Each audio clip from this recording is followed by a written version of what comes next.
Ty misy dozy.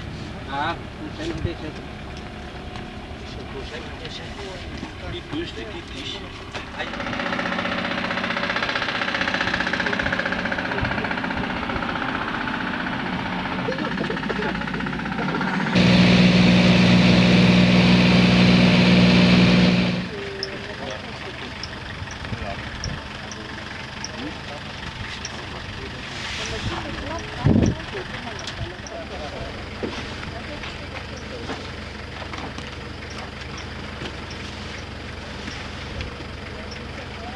Anan'izay dia niakatra teo Antananarivo naka an'ireo ny entana irovantsika amin'ny coronavirus amin'ny seranam-piaramanidina sy ny seranatsambo ny firenena malagasy dia ireo ny matériel sy fanafody rehetra anaovantsika ny prépositionnement zany hoe ny arovantsika ny seranam-piaramanidina antsika sy ny firenatsambotsika eto à Sainte-Marie miaraka amin'ny ministère ny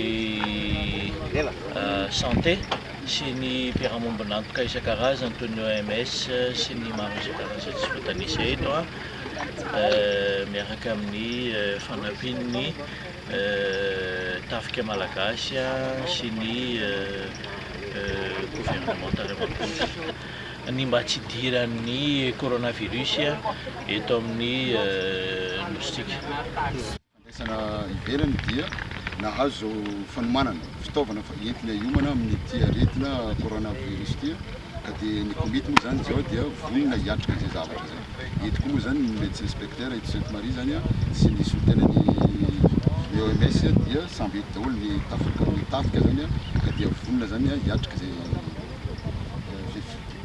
fiatrehana izay aretina traka misy.